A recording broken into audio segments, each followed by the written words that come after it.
And we are live. Hey, what's going on, everybody? Welcome to episode number 18 of the Gaming Perspective podcast, a different perspective. Really glad to be here on Saturday night. It's been an absolutely insane week. Um, and we'll intro the cast, and we're going to have a little bit of a conversation after that. But I will intro our wonderful panel, as always. So, joining me, as always, from Windows Central, iMore, and Android Central, Mr. Samuel Tolbert. Hey, good to finally start. Good to be here. Glad to have you on, Sam, as always. And also joining me from lordsofgaming.net, Mr. Jared Eden. How's it going, everybody? Thanks for tuning in. We got some interesting topics to talk about this week, especially after recent events and other happenings going on Twitter. So let's get talking.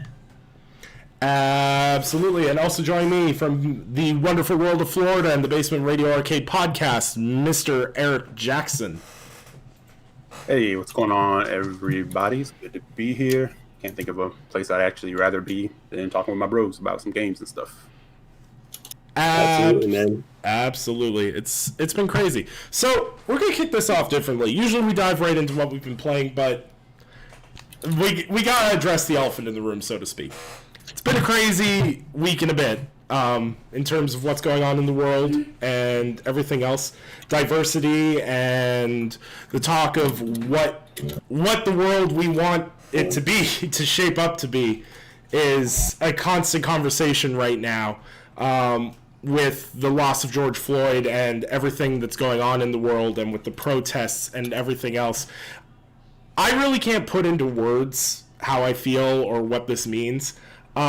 So what I'm going to do is I'm going to pass this over to someone who has the depth of knowledge. I'm going to give the floor to Eric, to talk a little bit about how he's feeling about the whole thing. Because at the end of the day, we all come together over gaming. We're all from all different sides of the world. Me and Jared are from opposite sides of Canada. Sam's in Carolinas. Eric's from Florida. We're all different people from different perspectives, but we all come together for the love of gaming. But it's also important, as great as it is to have a unifying something to unify under, it's also important to talk about our differences and what makes us different people. So Eric, if you want to just kind of give how you're feeling over the past basically 2 weeks right now, and just kind of talk about where you're at, basically. Yeah, and I do appreciate it. Let me say, I appreciate you guys for, the talks that we've had privately and discussing things. The support has been amazing. Also, just want to say, ultimately, my experience with the community and the timeline has been actually very positive. Aside from a few people, but no one's really been super negative. A lot of support, a lot of people understanding, and if they don't understand, kind of just like being open to understanding. And that's about as much as anybody can do, because while there are experiences that a lot of people are feeling right now as Black people, it's just one of those things where even we don't understand all of it, because that's the thing that we've been trying to figure out for the last 400 years, our place in this country. And I won't go on long, and it's not anything coming from a place of anger, but it's been a roller coaster. I mean, I'll be completely frank with you. This past Sunday, I was just sitting and talking to my wife, and as the head of my household and the man of the family, it's like you always want to feel like you need to be strong. And as we were talking, we were watching something. We were actually watching church online, and our pastor did this, who's a white man, and he did this speech of standing up. Like, we cannot be complacent as a people. And speaking from where he is and being the head of a church, and he's speaking to his parishioners who are Black, and he's saying, we stand with you, and that's what we need to do. We can't sit back and be quiet and be complacent. And they began to show imagery of George Floyd and Breonna Taylor and Ahmaud Arbery and things like that, and I just literally broke. I cried probably harder than I did when I lost my grandfather, some years ago. And I couldn't stop it. It's like everything that was just welling up, that I've been holding on to, just poured out. And it's amazing how purifying that can be, and how, it can give you clarity. And just because, you have overload of watching, all the reports, all the videos. You see the rioting, you see the looting, you see the peaceful protest, you see in some cases where the police just don't seem to get it, like in a time where they should be kind of pulling back and the world is watching them under a microscope. They seem to be, blatantly disregarding and defiant in the face of everything that's going on. And, make no mistake, what happened with Brother George is just like, I almost look at it as the straw that broke the camel's back. Like, we knew it was there. We're seeing this imagery, of what's going on with Ahmaud from these vigilantes feeling that they have a right to hunt him. We've been dealing with this since Trayvon Martin.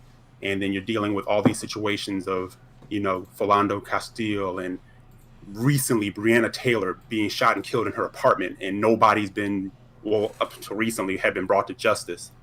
And it's just something about what happened with George just broke the internet, so to speak, because for probably the first time we've seen the video, and you started getting to a point where it's just like, it just became almost another video. No matter how much it hurts, like no one's listening. But this time it seems like the world is listening. Not just America, not just a segment of the community. The world is listening and watching. They watched this man for 8 minutes have an officer on his neck. A man call out for his mother, who is gone. That's powerful, that's deep. That's an image of this man casually, like a lion sitting on top of a zebra, defiant, with his other officers around him, crowd controlling and allowing it to happen. And it was just too much. It's just too much. And I'm not going to turn it into a lack of leadership in the country thing, because I think we all are aware of things where we stand. But it's a moment. I won't say it's a make or break moment, because something feels different about this one. This one hits different. And all I'm hoping is that it's the fuel that definitely sparks change, and we need people to also stand up with us. We need allies. We need people who are like, no, we're not going to turn our eyes away. We're not going to let this go, because the systemic racism needs to change. We need to be better as a community, as in humanity, and all these different things. It's just, yeah. And, in conversations with people, you try, I think for the first time, a lot of people are really opening up to listen. They recently learned of things like the Tulsa massacre via Watchmen, who I applaud for being a show brave enough to actually touch that subject, which is something I, as a Black man, did not learn about until my 20s. Had no idea that there was a town in Tulsa where Black people were thriving. They had their own banks, they had their own stores, they were a self-sustained community. And because they were doing so well, a community of hate burned it down and murdered everyone. Same thing happened in Rosewood, Florida. And these things are not taught in our history books. We learn about Martin, we learn a little bit about Malcolm. They don't want to touch that one too much, but we learn about Martin, and we learn about Rosa Parks. But there's deep, dark things that have happened in this country, on our soil, that are atrocities. And it's been going on for a very long time, and it seems like it's always been at a boiling point, but it seems like now the lid has just flown off. And it's just a moment where we need to try to take the reins and just attempt to honor, those who have, I hate to say, sacrificed and had to give up their lives for these things to definitely come to the forefront. And hopefully, our leaders do start to see these things and try to be better and try to bring us to, bring us together. I know I'm probably sounding I'm all over the place, but it's just, there's like so much, to talk about and say, and so, yeah, like I said, I don't want to go on too long, but those are just some of the deep feelings, that you just have welling on you. It's like a nonstop barrage of thoughts and processes and, and discussions. But I'm just thankful that you guys have been open to like listening and talking. and I've seen other people opening to listen and talking. And you're not going to stop, the negativity. You're not going to stop the people who just want to see the world burn. But we have to let them know that we are legion and we outnumber them, and we're not going to be silenced. All of us, not just black people, all of us. There's a place for all of us to get on this and say, no, we want this better world. So that's what I have to say. Yeah. Well said, man. Well Yeah. said. Well said. I don't really have anything that I can add, or to be quite blunt, should add, except to echo what you said. The fact of the matter is, this one feels different. This one feels like there's more attention, and that one way or another there's a greater sense of finality. Mhm. So I hope people realize this isn't just a hashtag. I hope Right. people realize this is like, life has to change moving forward. That's all I Absolutely got. agree. Yeah, I haven't seen this much action worldwide on a unified cause in a very long time. As long as I can't really recall anything like this, honestly, for a unified voice across the world, which is nice to see. Mm-hmm. Look, And we can't let it burn out. I mean, we have companies like standing up, but we have to hold them to it.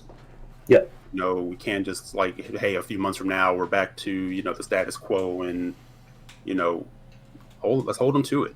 The help is needed. I don't think things are going to go back at this rate. I live in some backwater town in Ontario, Canada. I've never seen a protest here in my life. Like, we have protests in Toronto, and we've had Black Lives Matter marches in Toronto when police brutality incidents have happened. In the small town where I live, just outside of, they did a march. And to keep it in perspective, the population of the town's roughly about 6,000 people. 1,000 people marched on the downtown to our sole police station and stood outside and demanded better.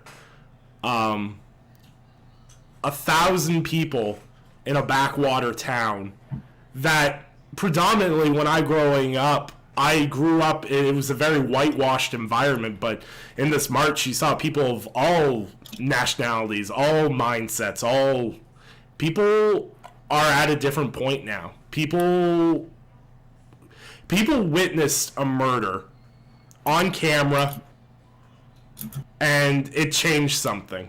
And all I can say is, this can't be forgotten. This can't be a social media trend that just gets swept to the wayside. You need to get on your congressmen. You need to get on your senators. You need to get on your premiers, and if you're in Canada, you need to make a voice for yourself to the people that make your state laws, your provincial laws, because we may not be able to change a country's law and everything else, but you can give hell to your governors, your senators, and the people that are supposed to speak for you. Make those people pay attention. Make them listen. That you won't stand by and have this happen. Because nobody's child deserves to die over this shit. And at the end of the day, no matter who you are, George Floyd was someone's child. Everyone is someone's child to someone. And you can't, and father. You can't, Yeah.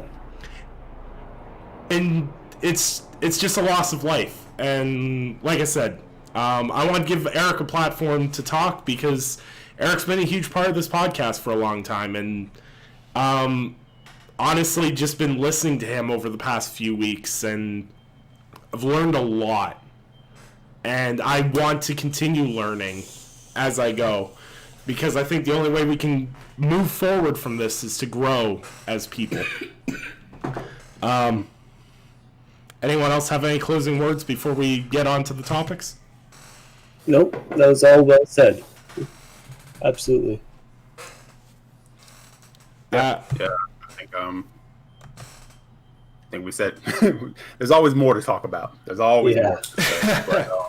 But I thank the chat and anybody who will be viewing later. Just thank you for allowing us to have that moment. I think it's pivotal. It was important, to be able to discuss these things, as part of that process. I know people come to these things for gaming, and we definitely understand that. And it's important to laugh and to talk about the thing that actually we love, And but all these things, they're kind of working together, and it's all a part of life. Yep. And the reality of where we are right now. Yep, and I will never, ever allow this podcast to be a format of shutting up and just talk about games. Never. It's about diversity of thought. It's about diversity of ideas. It's about having fun in video games, but it's hard to have fun and, enjoy your hobbies when your life could be threatened. And that's that, I guess. God, transitioning into the topics list is one hell of a hard thing. Segways, guys. Segways. Transition. Why don't we segue, if you don't mind? I know this isn't on the docket, with some things that have been delayed as a result of everything going on. That seems like a natural segue to me. There we go. If you don't mind. Yeah, absolutely. So, a bunch of stuff has been delayed that we didn't really get a chance to talk about due to how rapid it was. The PlayStation event, obviously, I think that's the one we did touch on.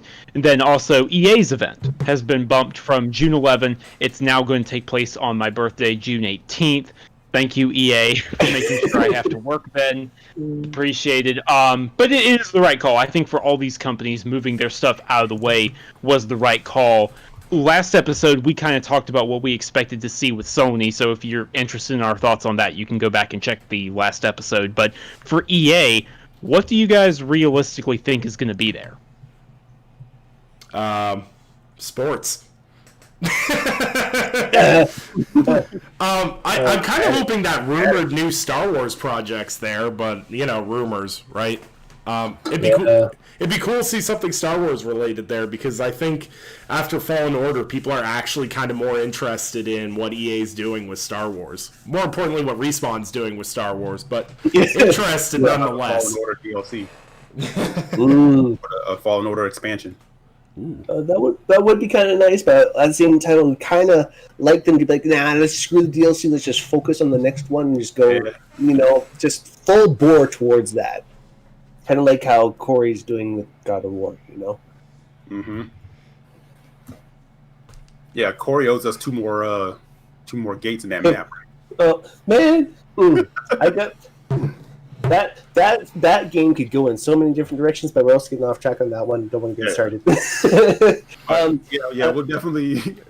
We'll definitely hear the Madden update, the long Madden and FIFA update, because that's their bread and butter. But I'm definitely hoping we'll get some more on Star Wars.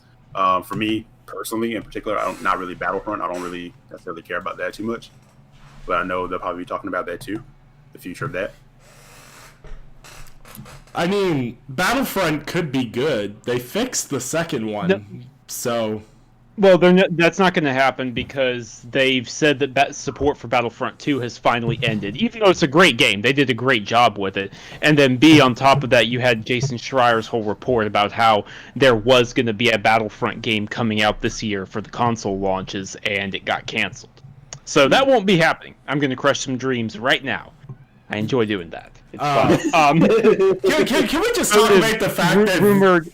The fact that EA cancels more Star Wars games than I cancel takeout orders, okay? I didn't even know that about Battlefront, because I just assumed that, they've just done crushing Star Wars at this point. I'll have to make a special trip out to Vancouver and make their trip out to their EA facility out there and be like, what the hell is going on? Star Wars games, guys. Come on! Let's just start kind of like throwing paper or spitballs or something like that at the door until they change their mind. I don't know. Yeah. So, that's that. But I do think EA Motive's rumored Maverick game will be there. Who knows what that actually entails. I also do think the chances are very good we get a Mass Effect Trilogy remaster. Mm-hmm. Which I'm curious how much tender love and care that first game is going to get. But we'll see. If enough attention is put into it, it could be good. It could be really good. Now... Yeah. Like we said, if all they do is a remaster on that, it's going to be trouble. Yeah, no, the 2 and 3 can get away. 2 and 3 can get away with better particle effects, better resolution, double the frame rate, whatever. Those 2 games can survive on that. The first one can't. The first one needs some love and care, and reworking a few systems and fixing some stuff. But, you know. The question I have for you guys, because you guys are all massive Mass Effect fans, even if they just up-res the first one, are you guys still going to buy the trilogy and play through it again? Oh yeah, I'm a stan. I'll definitely. I'm a sucker. Yeah. So, Well, yeah, I'm of just course I will. curious. I'm just saying, like, Nick, I'm curious. The first one needs more than that. I will suffer through it because Yeah. I said this before, and I'll say it again. The writing is just so darn good. The writing and the story and the setting are good, so I will suffer through the first one again if all they do is remaster it. I just really hope they do more than that. Well, I'm trying to play devil's advocate for EA, because I'm wondering if they think Mass Effect fans are big enough fans that they could just get away with up-resing the first one. That's my only thought pattern. Because they're like, can we get away with not rebuilding? Because I agree. Like, I started Mass Effect last week, and I started playing around with it. I really love the story. I'm like 5 hours in. I really love the story. That gameplay, though, oof, that's rough. Yeah, see, Slow-Mo is like just a big of a Mass Effect stan as we are, and he's saying the same exact thing in chat. And I wouldn't put it past them to just do that. And I think, like Sam said, like we as fans, we would suffer through it because I have played through the first game again, like because I kind of know what's there. But man, I think they'll get their lunch eaten by just the people who are more casual, who've never really played it, but heard all this great stuff about it. They would be taken. People would drag them playing that first game with nothing being done to it. Do you guys think that the Mass Effect trilogy remaster or remake or whatever word you want to use for it is a precursor to them diving back into the universe at some point? Because they said Andromeda wasn't the end. It was shelved, but it wasn't the end. Well, yeah, I mean, dude, we've known for a while now, according to Schreier, that a new project has begun work. It's next gen. It's going to take a long time. It's in pre-production. Well, So, yes, 100%. Well, as long as it doesn't start like Anthem's pre-production, where Anthem pre-production was 2.5 years and then development was 6 months, we'll be fine. And the pre-production was 5.5 years, I'll have you know. But see. Most of the time, I am too hyperbolic and use way too much of it and over-exaggerate. But that time, I was like, 2.5 years seems excessive for pre-production. Sam's like, no, 5.5. I'm like, damn, I wasn't even close. Do we see Anthem 2.0 at EA Play? Like, they have to say something about Anthem. They've done enough blog posts about it. We have to physically see I would tell something. them, don't say anything. Unless you have something to show, don't say anything about it. Just act like Anthem's not even around. Oh, you mean like they did last E3? No, because they didn't do themselves any favors with that blog post, man. They left people with more questions than anything. Look, they need to stop talking about it and show something. I think they think they're going to pull off the next No Man's Sky. But the beauty of No Man's Sky was that Sean Murray shut up for 2 years and then went, here it is. Yeah. BioWare spent more time making meddling blog posts about how they're going to save the game than they have shown any progress to saving the game. Mm-hmm. It's almost like they were standing in front of the building, like, explaining to us while they were, like, cleaning out the office in the back, like, putting everything in trucks. So it's just weird, man. Like, I still don't know why they put that blog post out, because after I read it, I was like, we have to say this. You know? Yeah, absolutely. We already kind of knew that. Sam, what else got pushed back? I know the Guerrilla Collective got pushed back by a week as well. everything's gotten pushed back, dude. EA's event, Steam Game Festival has been pushed back. The Guerrilla Collective's been pushed back to June 13. I can't name anything that hasn't been pushed back. Honestly, everything got moved. Yes, so we were supposed to have. We were going to see more Cyberpunk originally. Yep. That was going to be June 11th, the same day as the EA event, actually. Yeah. And that's now June 25th. That's called the Night City Wire, and it's actually kind of mysterious because we don't know anything except that there's a Cyberpunk event. They haven't given any details as to what to expect, but I mean, it's CD Projekt Red, so I trust them. I'm sure it'll be good. I'm stupid hyped for that game, and I can't even put a finger on why I'm stupid hyped for that game. I don't even understand it. I'm just like, Witcher 3 because RPG. because I'm hyped. Because I'm hyped, and you realize that I have good taste. So. Okay, well, whoa. You can talk to me about taste once you play Baldur's Gate, sir. What? What game is that? Is it on Game Pass yet? Oh my god. Alright. Hold on, guys. I have to disconnect from Discord. I have to fly out to Alberta and collect Jared's knees. Oh boy, yeah. I'm just gonna go quickly lock it. Actually, you know what? I'm okay. It's in a locked apartment building, so I'm good. I'll just watch you scream outside for a bit. Yeah. Oh. Yeah. I'll be standing out there with a Baldur's Gate case. It's fine. I'll throw some stuff. So what's effectively happened is everyone pushed all their events back by a week, which is very good and important, and is absolutely going to decimate Sam next week because all the news that was supposed to happen this week is now happening next week, and all the next week's news is still happening next week. So rest in peace to Mr. Samuel Tolbert. Essentially. Much. My man will be eaten. Yeah. Anybody seen Sam? Has anyone seen? Start up the boots. We're gonna have to put him on a milk carton. Oh God! You'll see pictures of me. Like, have you seen this person in the post office? Jeez.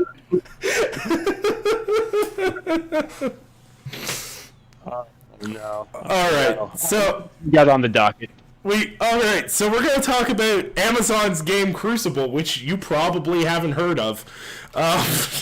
So Amazon's team-based shooter Crucible has retired 2 of its 3 modes. So for those of you that didn't realize the game was out, it's out, and they're already canceling game modes. So this was Amazon's launch free-to-play team-based shooter, and it's not doing so hot. There's an article last week that came out and said that concurrent player counts had already dropped to 5,000 and below, and now they're closing game modes. I really have to say, because there's not much more to say other than they're closing game modes, and that they're trying to segue everyone into one game mode, obviously, so that matchmaking works. Because as we all know from, playing niche multiplayer titles, there's nothing worse than having 20 game modes and having 5 guys in each game mode. So they're trying to get everyone into one game mode. Amazon really dropped the ball with this because I didn't even know this was out. I had friends playing it in beta, and then all of a sudden they were like, "Here's my review." I'm like, "Review? It's out?" They're like, "It's been out." I'm like, "What?" The marketing for this game is terrible, which surprises me because it's Amazon, and I feel like they would have sent me 50 emails about it via Amazon Prime about their free-to-play game they want to play. But have you guys played it? Heard of it? Nope. Done anything with it? Heard it. That's about it. That's the extent. Literally, I've heard that's a game, and that's literally it. Yeah, you put it in the topic list. I said, I'm going to learn what this is during the show. So bad. Oh my God. I was like, I have no idea what this is. Okay. Ooh. Hey, if that says anything. If that's your step into the market, your first step, it's not a good one. Mm-hmm. Yeah, so do you think this is Amazon has game studios and stuff, this is supposed to be like a big push for them. Do you guys think this is a sign of the future? Like, between Google Stadia's rollout and now this from Amazon, do you think we all kind of used a little hyperbole when we said they were the biggest threats to Microsoft and PlayStation at this point? Because so far it's been terrible. I realize the potential due to sheer market volume and value, but obscenely underwhelming comes to mind right now. Any thoughts? No, not really. I feel like niggas like, man, I'm struggling here, man. Oh, shoot. Damn it, Sam, anything sarcastic to add?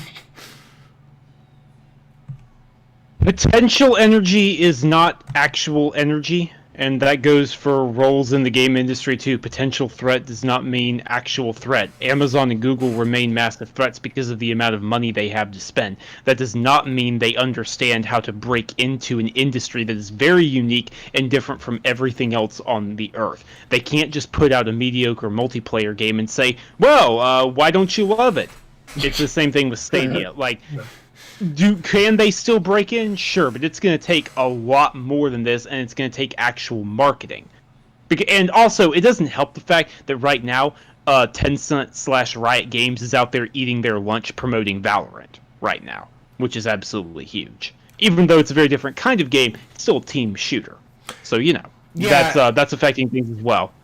Yeah, and Amazon didn't do any marketing for this, basically, and talked very little about it. Whereas Riot, who's behind League of Legends, understands their audience to a T, and Tencent knows nothing more than how to market a game in the Chinese market in general. So Valorant, even if it didn't strike hard in the West, which it already has, it was going to be a massive hit in China regardless because of how Tencent knows how to market over there. But yeah, I feel like this is like Valorant versus Crucible. I literally had to look at the topics list to remember the name. Is kind of like Overwatch versus Battleborn at this point. Is one's going to be forgotten and only one person, primarily named Frankie, is going to care about it. And Overwatch is going to be beloved by millions. And that's just kind of how it goes. And shout out to Frankie being the only guy I know that ever played Battleborn and is still trying to pursue the Battleborn Platinum before the servers close. Shout out to that guy. He's been. I'm like, Frankie's still playing Battleborn? Man, that's dedication. I'm still playing Gigantic. Yeah, but that was another game that had a lot of potential, but just not the studio behind it that it needed. Yeah. And unfortunately, when it kind of came at a bad time in terms of like trying to be a console MOBA as well, because Smite kind of ate that for lunch, and Smite's not even that good of a MOBA, so it's a shame. But in other interesting news, more than 25 EA games are finally available on Steam, and EA Access will be coming to Steam very soon. As of right now, players can purchase and play BioWare's Dragon Age games. You can play Inquisition, the first one, and you can avoid playing the second one. The Crysis games, several Need for Speed games, some indie games like Unravel, Plants vs. Zombies Battle for Neighborville, and more. On June 5th, EA will launch the new Command & Conquer Remastered Collection on Origin as well as Steam, which can use the Steam Workshop for mod support. EA will continue henceforth to launch new games on both Origin and Steam simultaneously. However, it is worth noting that many of EA's biggest games, such as Battlefield 5, I don't know why that's considered one of their biggest games, FIFA 20, The Sims 4, and Apex Legends did not make it into the first wave of Steam releases. It's unclear when those games will come to Steam, but EA promised more on the way. So I'm going to go to Jared first because he's Mr. Fancy. I got a colorful PC now. I see how it is. Okay. So, how do you feel about not having to use Origin anymore? Because I know I'm damn well happy about it. Here's hold up here. Here's a trick. There's a catch. I bought Crysis 3 on Steam, and I was like, sweet! I can play without the Origin store because it's garbage. All right. So I downloaded it, bought it, and you know what? Now let's open it up. You need to make an Origin account. Oh, come on!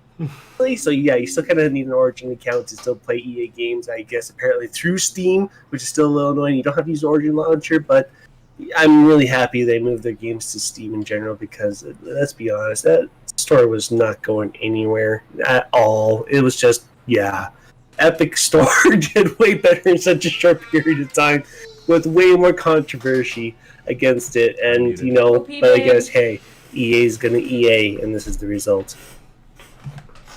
Yeah. It's funny that you still need an Origin ID. That cracks me up.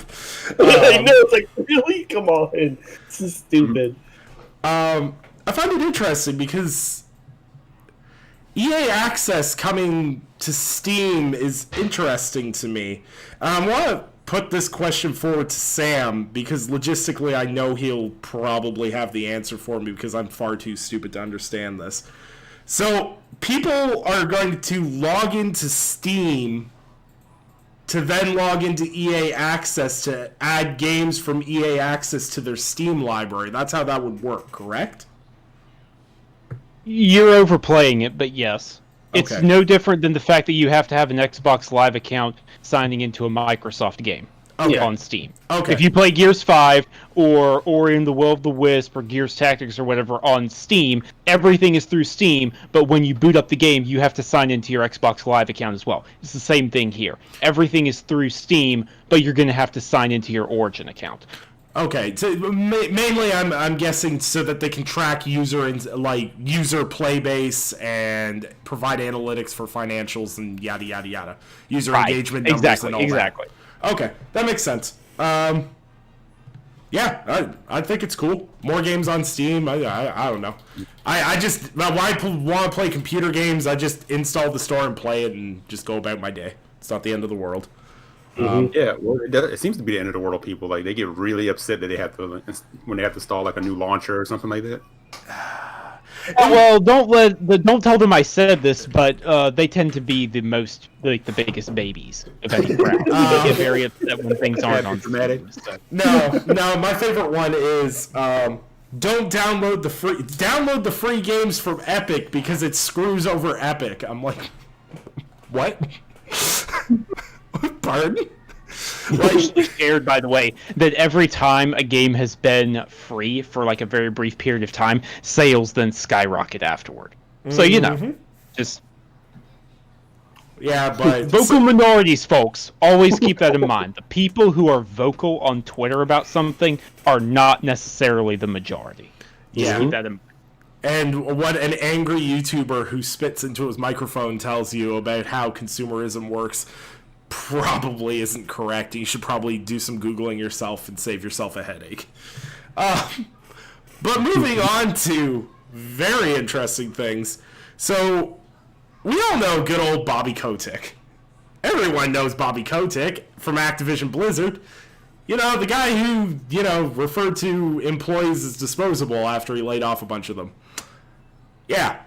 So, Wow. Activision Blizzard shareholders... The gaming, the development community, huh?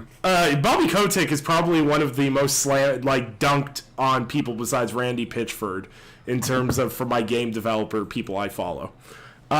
So this is the headline, and this is the subheading from Eurogamer. Activision Blizzard shareholders urged to vote against boss Bobby Kotick's bonuses. Average employee are paid less than 1/3 of 1% of his earnings.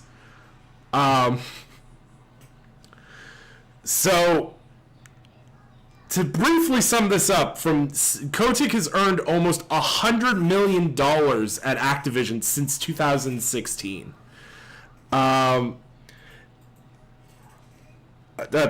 response, Activision has told GameSpot that Kotick has overseen the company for 20 years, during which time its market cap has grown from a low number of $10 million to a net worth of $53 billion, and that the majority of his bonuses were still performance-driven. But Activision continues to face criticism is not investing that money back into keeping employee positions other than its CEO secure. So, the most interesting thing to me about this, and what I think the key talking point is I've never seen shareholders actually concerned about keeping other employees invested in the company. In terms of, our CEOs making all this money, why can't we funnel some of that money down to the workers to keep them happy? Do you think all this fallout that's been going on in the news cycle about Activision and how they treat their employees, that massive layoffs they did, do you think they're worried about a quality drop-off from games and that's why stockholders are concerned about the money not being properly distributed? That's tough to say. because it almost sounds like a quality concern that they're worried that if people realize that he's making all this and they're not, that they're not going to create as good of a product. That's what it comes across as. And that's really interesting because I've never seen, in my whole terms of working for corporations, I've never seen stockholders actually give a crap about your average working Joe. That's true. Maybe it's a different shift in work culture ever since Mike has been there. Well, and we've seen work culture shifts from Rockstar Games because they face criticism. Do you guys think this criticism that Activision has taken on, especially Activision Blizzard, do you think that's having an influence? I think so, and maybe to some extent for sure. I don't know. I think they've been good on their games over the years for sure. I think they've kind of been in a little bit of a lull recently.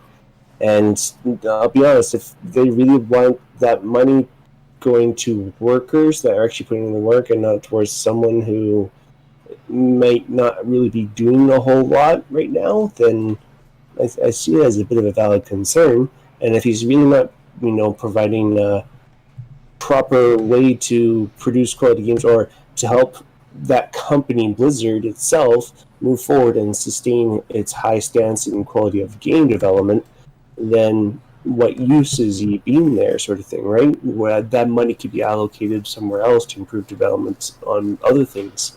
So, there's questions, right? Yeah, absolutely. Sam? What Jared said.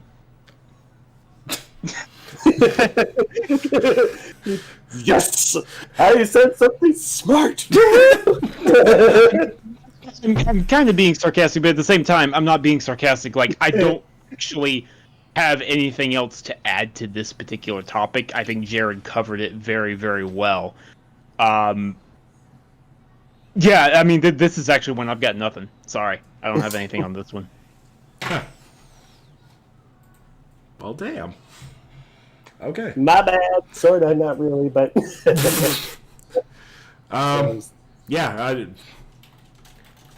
Yeah, I don't know. I hope change happens at Activision Blizzard because I love Blizzard, and goddamn, does Kotick make it hard to love Blizzard? Yeah. You know what? I'll say this. I'll say this thing. This is what I was trying to say earlier. Be very careful because shareholders are often disconnected from reality and get worked up over stupid things. And the things they get angry about are not usually good things. Is it good in this particular case? Yes. But it also doesn't necessarily mean anything. Could also be... I guess that's what I'm trying to say. Could also have ulterior motivations because I don't live in a world where I believe shareholders care about people. I can't recall the last time shareholders got worked up in a good way or a bad way over something important. So I guess it is difficult for me to care about this because I don't think it actually means anything. Does that make any sense? Mm-hmm. Like it's not like Activision's gonna turn around and fire Bobby Kotick all of a sudden because they're shareholders. Exactly. They're not gonna all of a sudden go, oh, you're right. We did make a ton of money and lay 800 people off. Let's go hire them back. Like they're not going to. So what's the point? Yeah. That's a good. Yeah. Good point. Yeah. Oh man. Yeah, I still can't believe that scumbag corporate culture, man. Yeah, the scumbags love to scumbag. Somewhere, Randy Pitchford and David Cage and Bobby Kotick are all friggin' drinking drinks and watching sex scenes of David Cage's games. Moving right along. God. That's a tweet I wish I could unsee. So, in more interesting and weird, quirky THQ Nordic non-money laundering news, Kingdoms of Amalur Remastered was leaked via Microsoft Store listing. So, for those that might remember, Kingdoms of Amalur was a cult classic RPG that was developed by 38 Studios and Big Huge Games back in 2012. It's often been revered as a cult classic among fans, and was surprisingly published by EA. The IP has been dormant for a long time, and the last time we heard anything about it was in 2018 when, ironically, THQ Nordic purchased the IP. And back in 2018, I distinctly remember having a podcast episode of why is THQ Nordic buying all these old IPs? It's apparently to make remasters. So Kingdoms of Amalur: Re-Reckoning is coming to Xbox and PlayStation and PC. And it actually looks really good. They had a bunch of screenshots that leaked with it and everything else. Did any of you guys play Kingdoms of Amalur? Because I didn't. No, I didn't. I started that game twice, and I kept letting other things distract me, which is I'm known to do. But the parts that I played are actually really good. It's actually a really what's that, Sam?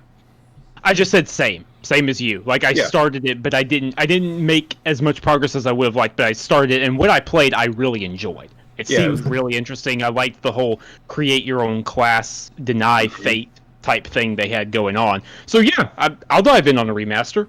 Sure. Yeah, it's got a pretty, from what I remember, a pretty good RPG system. The combat is really good. It really reminded me of Fable in a lot of ways. Yes. It seemed like it was trying to do for characters a lot of stuff that Fable was trying to do, and it didn't get quite right. But I'm glad to see it come back in this way, for sure. Yeah, I kind of have a feeling because I think it did okay, right? Because it was very much like a cult follow, like fan favorite type thing. It did well. The issue was the whole disaster of poor 38 Realms and. Well, the whole state of Rhode Island and that whole story. And if anyone doesn't know what I'm talking about, go look it up because I can't do justice to it here. But this game, Kingdoms of Amalur: Reckoning, has a development hell story that must be read to be believed with what happened with 38 Studios and Todd McFarlane. The comic book artist behind Spawn and all that, and all those others, he did some of the artwork for it. But then you also had government grants getting involved at a certain point. It's a wild story. It is a wild story, and you owe it to yourself to go look it up. But the owner of the company it lost money, but it wasn't the game's fault. Like the game was good and sold well. The issue was just the fact that they had, because of the budget issue, they had to sell millions of copies just to break even. And the Rhode Island government got involved at a certain point, and that's why the assets ended up being sold to THQ Nordic, even though EA published it back in the day. Mm-hmm. So yeah, I know that's long-winded, but seriously, you owe it to yourself. Go look up that story, and this is a game worth checking out. So yeah, because I was going to add too that it was 38 Studios was a company started by Curt Schilling, the baseball player. Big gamer, but like Sam said, go read up on it because it is like a woo type story when it comes to everything that was involved with it.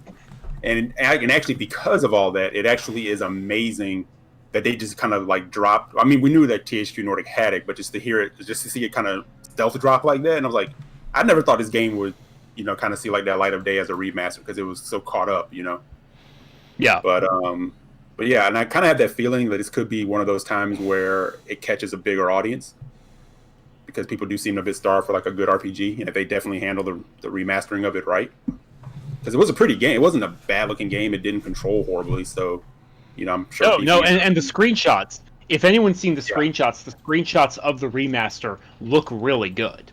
Mm-hmm. So it's really a shame what happened with check it out. Yeah, shame what happened with them because they definitely had talent. For sure.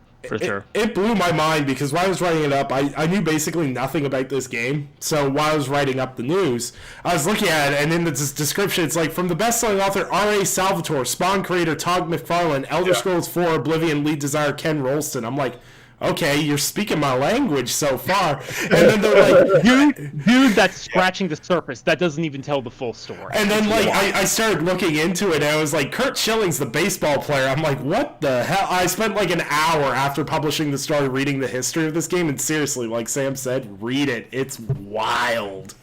If somebody was telling you that, you'd be like, you're making that up. Never happened.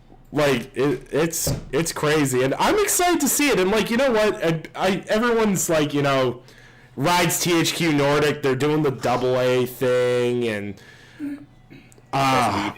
but you know what though? I am so stupid excited for Destroy All Humans remastered. I don't even care. That game was stupid fun, and I'm glad it's getting another life cycle. SpongeBob, there's a SpongeBob game they're remastering. THQ Nordic is literally just that. Is like if you let a 16-year-old in 1999/early 2000s gave him $1 billion and be like, "What games do you want?" And that's what THQ Nordic's doing. And people like to clown on them for it, but I think it's awesome, honestly. No, you need that in the gaming space. I mean, some of the best moments of gaming history is when you had like the AA space kind of, you know, filtering things through. I mean, that's kind of been replaced in a lot of ways by the indie scene in this generation. Mm-hmm. But yeah, you definitely want that AA development, you know, people throwing some money at those types of, you know, adventures. I mean, those types of games, not adventures, those types of games. Because I know people, especially this gen, people are completely hung up on everything being AAA and what the budget is and assuming that automatically means a great game, and it doesn't. Some of your best gaming experiences are from the AA scene. Yeah, and you remember back in like the 360 and PS3 era, you could go onto the store and there'd be like some random AA RPG on the store, and you'd be like, "Yeah, I'll give that a shot." And it turned out to be a really good game. I miss that. Yeah. I honestly miss that. Because AA games, I don't know why all of a sudden people went from indies being cool and AA games are great to now we're to this point where we're all snobs and we're like, oh, $400 million budget, that's peasantry, is what some people have seemed to have hit, and I don't get it. Because there have been technical masterpieces of games that have been made on minimal budgets. And budgets don't supplement talent. And I don't think AAA necessarily means creativity. No, not by a long shot. And yeah, I'm interested to see what THQ Nordic keeps on keeping on, because I'm now watching like a hawk every IP they buy, because it seems like they're remastering every IP they buy. It's almost like they're going to remaster it. If it sells really well, they're going to make a follow-up. And if it doesn't sell well, they at least made their money back. That's what it feels like. It makes like. sense. It makes sense as a business plan. What can you say? Yeah, like you bought the IP for, say, $1 million. Because let's face it, most of the IPs THQ Nordic is buying are IPs that are I'm not going to say throwaway because that seems disrespectful, but basically throwaway IPs for, say, $1 million here or whatever amount here. So you spend a little time, polish them up, remaster them, sell them. If it sells really well, hey, there's an interest for this game. Let's focus on making another one. And you know what? I'm sorry, go ahead. I didn't mean to cut you off. And I just, like Sam said, it seems like a viable business strategy going forward. Yeah, because it's like you said, you know, they're definitely coming off, and that was a good analogy that you gave. They're like, yeah, the kid that you say, hey, what do you want to create? Here's all this money to go do it, and what would you make? And it's like, and I kind of chimed in, like, anything from my childhood that was awesome. Yeah. You know, they're going for it like balls to the wall. Like, doesn't matter what the game is, they're giving it a collector's edition.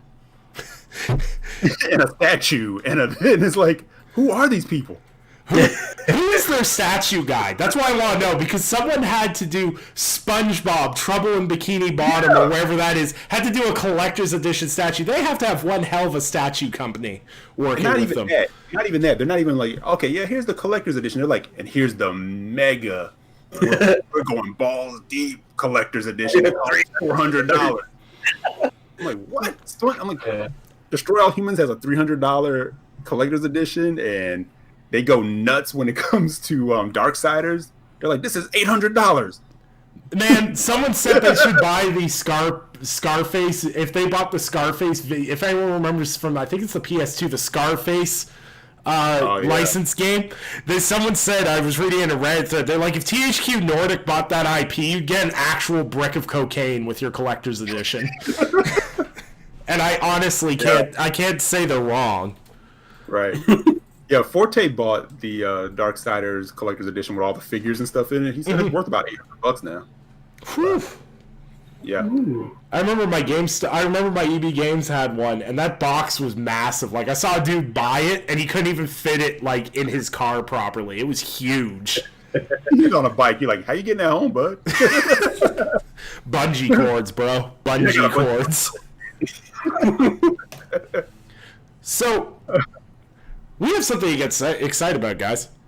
Looks like... We do? Yeah. So, Halo Infinite is obviously coming holiday 2020. But as per this article I'm reading on Windows Central, there might be another Halo project. So, Twitter user Clobril noticed that the team was looking for a senior producer to lead a new project within the Halo universe. The post said, and I quote, 343 Industries is looking for the senior producer to work with our core services team to help develop a new project in the Halo universe. It's unclear what this project could be at this moment, but it doesn't seem like it's the sequel to Halo Infinite since it's not even out yet. It may be a spin-off or another title along those lines. Now, I don't want to say what I want it to be, because I know Sam's going to come in here and just absolutely stomp on my hopes and dreams. Say it. I want to stomp. I'm in a stomping mood. Because I want it to be Halo Wars 3, but I know No, it's that's not. pretty realistic. Oh, okay. No, that's actually probably what it is, in all honesty. Woo!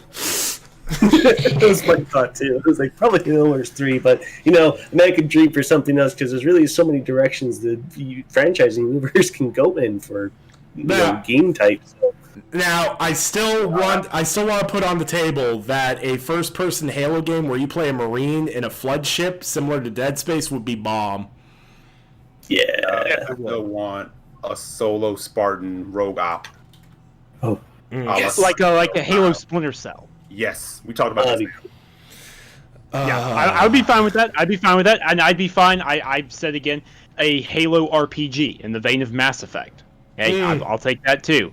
I'm just saying that realistically, I think this is probably for Halo Wars 3. They're probably early plan. But you know what? It could be other stuff too. So, sorry, what was that, Eric? I said, would they, considering that they just did Gears Tactics, this probably be, like you said, a few years out, would they be looking down, you think there's a possibility that they would opt Halo for like a tactics game? Or is that too close to... I think it's certainly possible. To do. I think the thing to keep in mind, and I know you guys haven't played Gears Tactics yet, or at least you haven't, Eric. I know Jared, you have, right? Oh yeah, absolutely. Okay, yeah. I thought you had banned. Right on. Fist bump. I know you haven't, Eric. The thing about Gears Tactics that's so great is it is Gears of War's gameplay just translated. So I say that to say they would probably be willing to do it, but it would have to be in a way that makes sense. Right. So that's why I'm inclined to say Halo Wars 3 makes more sense, because you've already had two very successful, well put together RTS games in that universe already. Why not do at least one more? But hey, if it's a tactics game, if it's an RPG, I don't think it is, but if they do something like that, Rogue Ops game that you and I have talked about, like doing wet work for Oni, I'll take any of them. I'll be happy with any of those.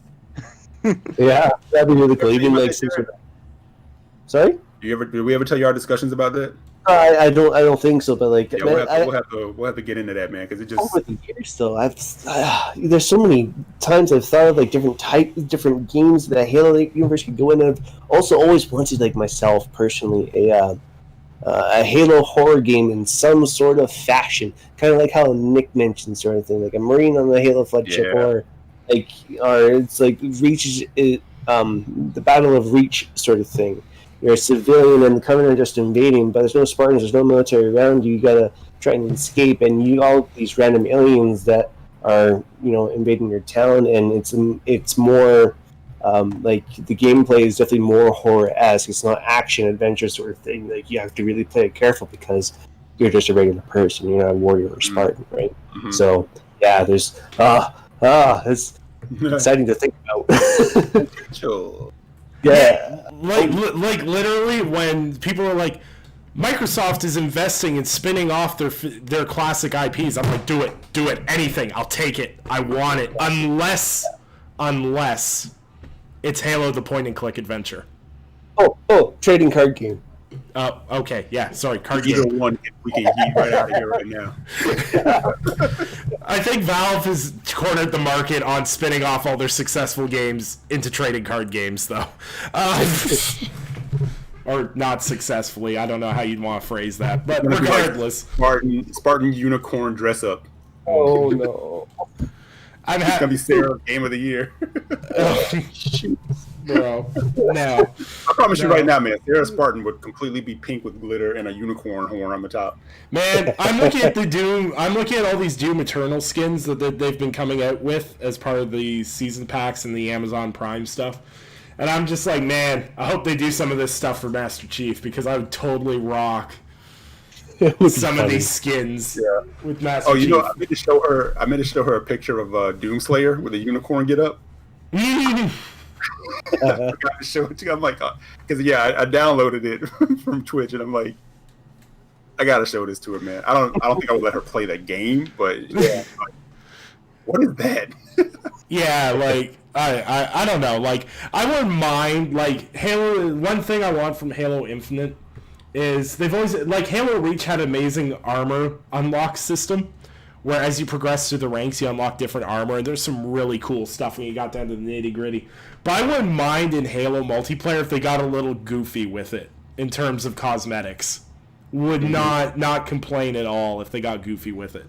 But wait and see. We're only a month away from seeing whatever that's cooking on with Halo Infinite. All it needs to make me happy is a grappling hook and let me snipe people again. I just want to play Halo. I just want a Halo game that makes me excited again. And yeah, wait and see. I hear good things. I don't mean insider good things. I've been reading good things that other people have written. So I'm excited. So we're going to talk about this, and the actual topic isn't necessarily what the news is. It's more about how gaming as a whole is going to be able to progress. So for those that are familiar in the YouTube space, if you've been in I'm going to throw up the biggest hand quotations ever, in the gaming community, you may have heard of this gentleman. So the Xbox, I'm not going to say affiliated because it wasn't really. There's a Xbox ran fan channel by the name of Xbox Milgraw, which, if you've had the displeasure of dealing with him, I am sorry. Who was ran by a couple of Brazilian YouTubers. And they got themselves into a lot of trouble in the past few days. So basically what happened is, with everything going on in the world with Black Lives Matter movement, somebody decided to clip some of Milgraw's most recent streams and sent them to Xbox Brazil, Phil Spencer, and company, and went, hey, you guys are sending really great messages about Black Lives Matter and everything else, but this is something that's happening within your community that you should know about. So Xbox Brazil, Phil Spencer, etc., looked into it and served a cease and desist, essentially, that Milgraw had to remove all of his Xbox branding. He privated all of his YouTube videos and everything else, but it was already too late. People had already clipped enough of his videos and everything else. At the time of this show, he has officially lost his YouTube channel, his Twitch channel, and is currently going through sock accounts on Twitch, trying to raise enough money to get a lawyer to try to sue Xbox is his current goal right now. For defamation of his character, apparently. Even though he's on a live stream saying some really racist and anti-Semitic things. So I can safely say, fuck that guy. I can say that. That's it. That's all we have to say about him. But what I wanted to talk with you guys about is, we saw with COVID-19, we saw the rise of esports as a whole. Esports grew up massively. We're talking like 200, 300, 400%. We're talking it was a mainstay on ESPN. So gaming is starting to become to the forefront of society, so to speak. It's becoming more casual. And as it becomes more to a wider audience, people are going to start looking to gaming like they would look to a professional sport, or like a football team, a soccer team, or things like this. So this raises the difficult question of how responsible are the brands for content creators that go against the curve like this? Is it on them to police the people that support and stream their content, or is that up to the companies on which that platform is streamed? So what I mean by this is it Xbox's job to hunt down people like Milgra who are using their brand to make these remarks, or is it on the channel owners such as YouTube and Twitch to be policing this content more going forward? That's my question to you guys. Is it on Xbox to hunt these guys down, or is it on the channels? Like, I can't believe that I get demonetized on YouTube for saying the F word, but this dude says things about Hitler being okay, and he's monetized. So, like, there's some flaw in the system there. But is it on the platform holder like Xbox, or is it on the actual channel that's debuted on?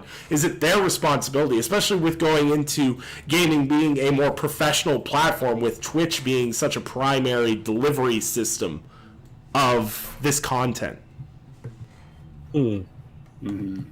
Well, I would say it'd be the channels priority, like YouTube and Twitch. They have a responsibility to mitigate as much as possible any toxicity or crap like that among the streaming communities and channels and stuff like that, because they supposedly have these community guidelines and rules and stipulations of whatnot, but it's obvious that a lot of the time they are quite biased and show favoritism towards certain streamers and YouTubers until those specific people come under fire.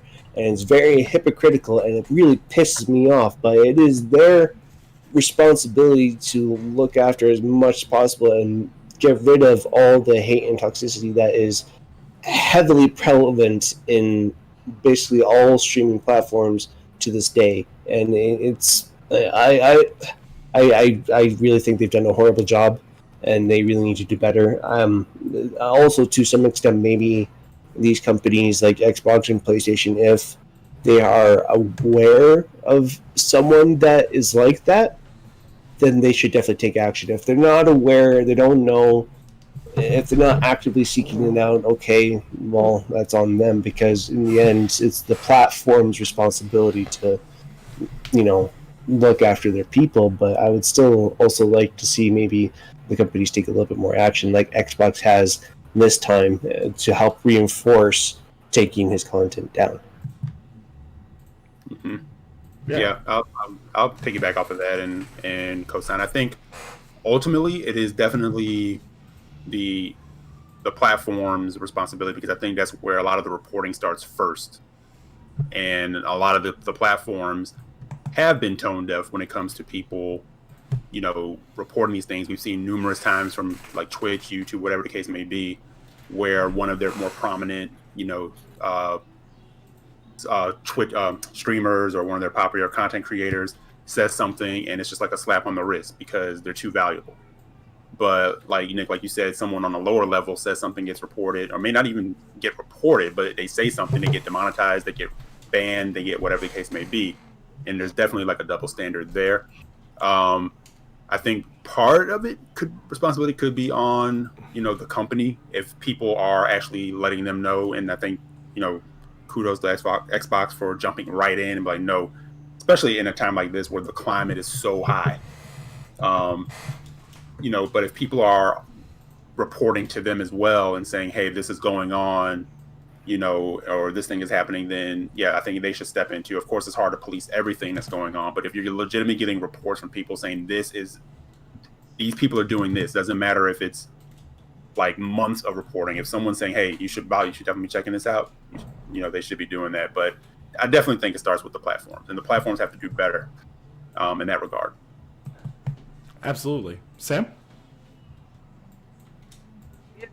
much like a lot of the, much like you guys have said here. I mean, it was definitely the impetus is on them, so to speak.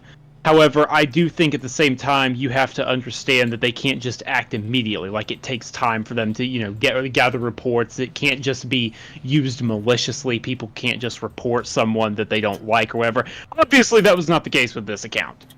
I mean, we're not crap talking. It's just, yeah, they were clearly scum. Glad they're gone. That's a good thing. World's better for it, etc., etc. Platforms have to do a better job, and they have to be more transparent about what that is. Xbox, for example, here was enforcing their community standards and saying, no, you can't associate yourself with us like this and keep on acting this way. But maybe, platforms like Twitch, for example, should do a better job about cleaning up their streamers and enforcing rules evenly across the board, regardless of who does something wrong. That would be a good idea. Mm-hmm. Sam, what do you think, though, when you get someone...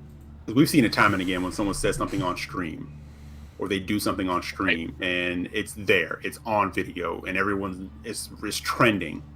That's almost like enough evidence for them to say, yeah, this needs to be nipped in the bud and handled right now. We've seen it so many times where they're like, and they don't say anything, because again, that's too critical to their business structure. Yeah, that's a problem. I mean, and don't get me wrong, I don't think big businesses should be used as fly swatters, if that makes sense. Right. Like, they can't... Okay, what I mean by that is, just using Xbox as an example, since this was Xbox Milgraw we're talking about, you can't expect them to realistically pull the branding and put cease and desist out on every single 10-subscriber channel that, crops up and says something stupid. I think that's unrealistic. Does that make any sense? Yeah. You can't... But at the same time, obviously that was not the case with this. This guy had over 150, 160,000 subscribers. Like, that's not small, clearly. And the impetus was on them, or even mid-sized streamers. I think Twitch should be doing a better job. Without naming names, but people listening and my co-host here, you both know who I'm talking about. If one person, feeds vodka to their cat or whatever, but then someone else does, and only one of them is getting charged. Makes me feel a certain way about it, Yeah. Or, on YouTube, content creators are dropping the N-word. Yeah, exactly. And then being like, oh, well, I didn't know, and it's like YouTube turns like a blind eye, The key point that Sam hits on that I really agree with is size matters. If there's some 12, I have no doubt, if I look in YouTube and search up somebody, I can find some 12 subscriber dude talking about how all the frogs are turning gay and et cetera, et cetera. Whatever. He's got 12 subscribers. No one's watching his stuff except for his mom. That's fine. That's not dangerous. But when you have someone that has a massive audience that is projecting hate or using your brand to project hate, that's an issue. And I want to address something that I saw brought up because some people were very critical of Xbox for using this as a point to get Milgraw out, but they had flown him out to E3 before and everything else. I want to address this because I think people think a little too hard on this. When people are in a PR position, when they're reaching out to people they want to have at events, generally they'll do a brief glaze over of their content and go, okay, this is your analytics and this is the kind of content you make. Cool, you seem fine. Ship them up. I highly doubt that someone at Xbox Brazil was scanning every piece of content this guy did. Because from my understanding is he had some, I wouldn't call it normal, but normal-ish content for the most part. And then it was just snippets of live streams and stuff that people were pulling a lot of this stuff from. So you can't expect the company to pick up on that, but Twitch moderation is so driven. Like you say the F, I've seen tons of streamers I know get suspended for saying the F word and get suspended for breach of terms of services for weird stuff. Like I had a friend of mine who does Twitch for a living. He literally got suspended for Twitch because someone saw and reported they had a bong in the background. Like he didn't use drugs on stream or anything, simply had a smoking appliance in his house and he got banned for 30 days. Wow.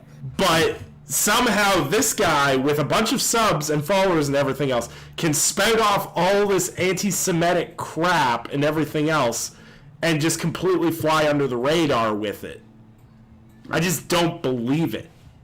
I think that platforms hold the massive amount of responsibility.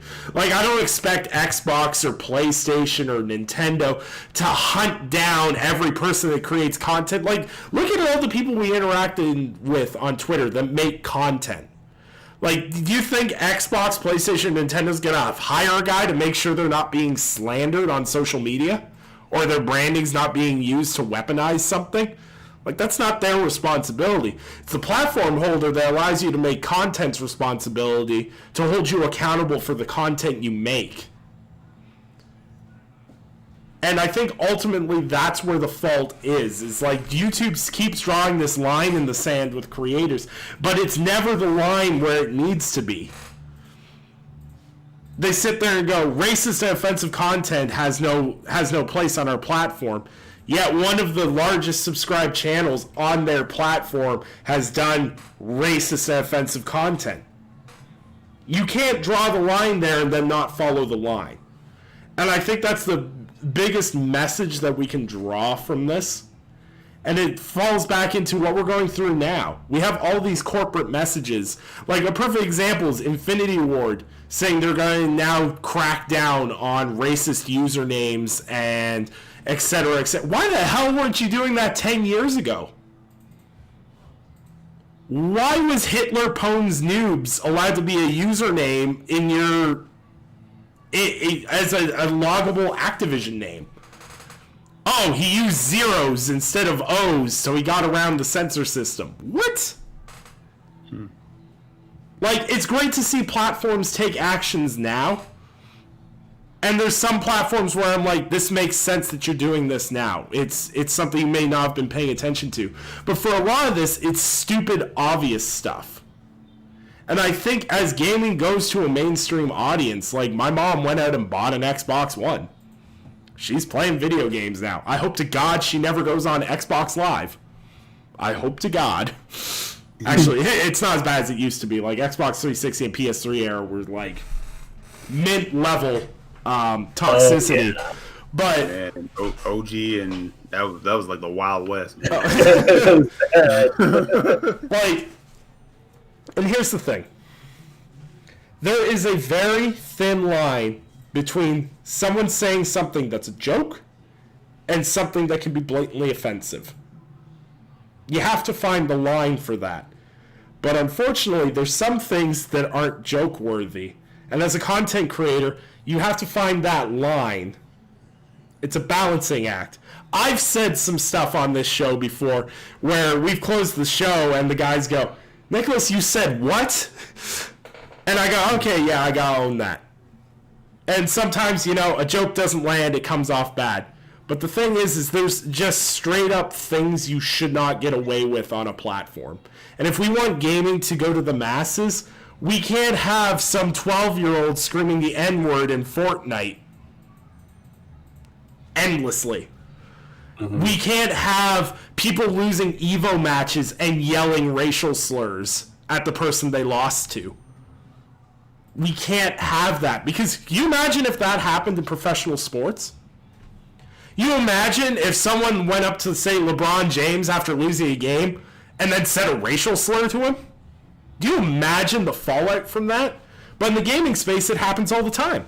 I can log into Call of Duty Modern Warfare right now, and if I shoot my own teammate in hardcore, I'm probably going to have a racial slur hurled at me. And that's what we've got to grow out of, and it's up to the companies and the streaming platforms to drive those kind of people off the platform. But I don't know how well that's going to work, because you drive people off your platform, that affects the bottom line. And how dedicated these platforms are to driving hatred off their platform versus their bottom line is what the future will hold is interesting, honestly. Well said. If the chat has any questions, just throw them in there. Had a little bit of a shorter show. It's been not really a busy news week. We're gonna switch gears next week when everything starts dropping. the week after. It's gonna be crazy. But yeah, if you guys want to do your outros and whatnots, and a little bit about anything you guys have going. Can I say something? Can I say something real quick? Go for man? it, Sam. I don't usually share these kinds of things, but I want to put it out there. Right now, there is a bundle. If you have a PC, if you have a gaming PC, this is for you. If there's a platform called itch.io. Some of you guys are probably familiar with it, but in case you aren't, it's basically a platform that is good for indie publishers. A lot of indie games actually come to itch.io before they come to Steam or other platforms. It's a great place for self-publishing really, really small games. A lot of indie games that a lot of people don't hear about, but also you get your games, like Night in the Woods or Oxenfree or stuff like that. Those kinds of things make their way over as well. Anyways, they have a bundle right now where over 700 games, over 564 developers, and have pitched in for this bundle, over 700 games, where you can just pay $5 and you get all those games on PC through itch.io. You get a direct download link for all those games, and 100% of the proceeds are going to the, let me get this right here, the NAACP Legal Defense and Educational Fund and Community Bail Fund right now, which $5. That's all it is. That's if that is the minimum you can do to help out right now with what is going on. Just $5 and you get access to $3,400 worth of different games. Just putting it out there. Wow. I did not realize I needed such a good reason to get an even bigger backlog now. One you'll take a year to get through, but one that'll be worth it. A year? Yeah, go support that. For those that are listening, I will grab a link to that and I'll throw that in the description. So if you're watching this post live, there'll be a link to that as well. I will also link it on Twitter as well if you guys are interested, so you guys don't have to searchy too hard. That's fantastic. I don't know why I haven't heard of that. I'm surprised I didn't hear anyone tweeting about that. That's weird. Yeah, and if there's tons of causes to donate. I'll be updating the description for great charities that you can donate to in terms of supporting, whether it's for bail bonds, etc., etc. And once again, I appreciate all you guys that come out every day, every show, and really appreciate the community. However small that we have built, it is one built on respect. And the fact that we've gone for 18 episodes now, and I've never had to time anyone out in the chat, is just, it's beautiful. I'll let these guys do their outros, and then we have a few announcements as well. So, Sam, where can people find the great work you do? You can find me on Twitter at Samuel Tolbert, that's Tolbert, and you can find what I write on Windows Central, Android Central, and iMore. Yeah, and go check out the work Sam does. Sam does amazing work. Jared, where can people find you? Well, not people can find me on Twitter at RageVirus_X. You can also find all my fun writing stuff over at lordsofgaming.net and my upcoming YouTube channel called The Neon Garden. Absolutely. And definitely check out what Jared does. He does some really great content over there. And Eric, where can people find you? Yeah, you can find me Twitter, EC Jackson with an X. And when I'm not here, you can also find me on the Brat Podcast Wednesday nights at 9. Awesome. And I'm Nicholas Downey.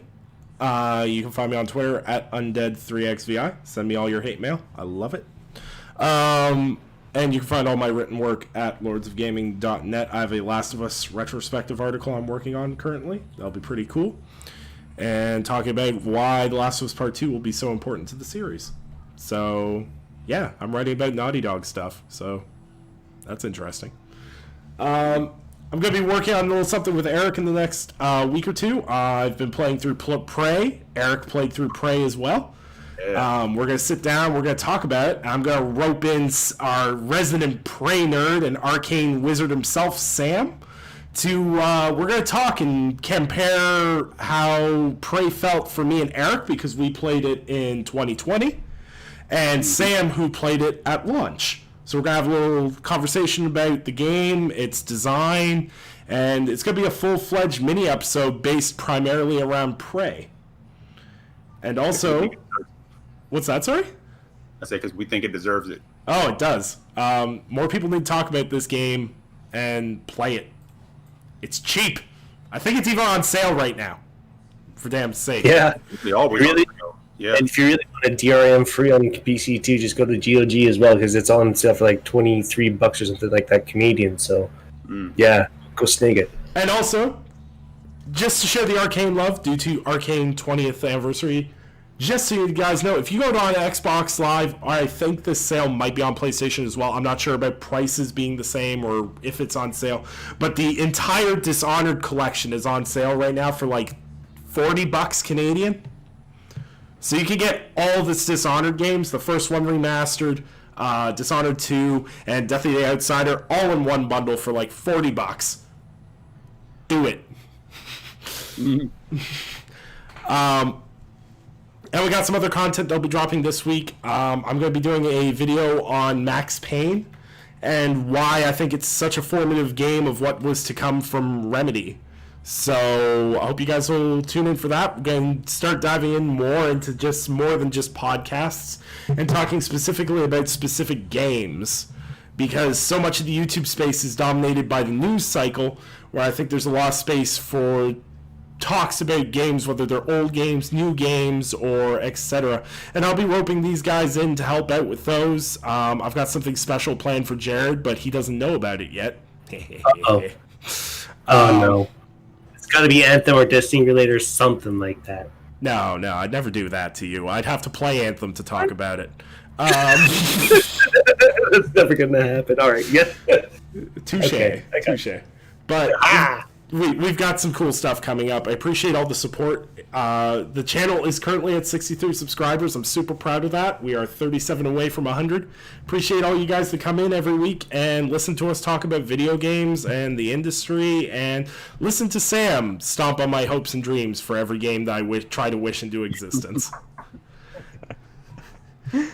But You see the evil laughter in the background. That's quiet. I Great. sincerely mean this from the bottom of my heart from all these guys.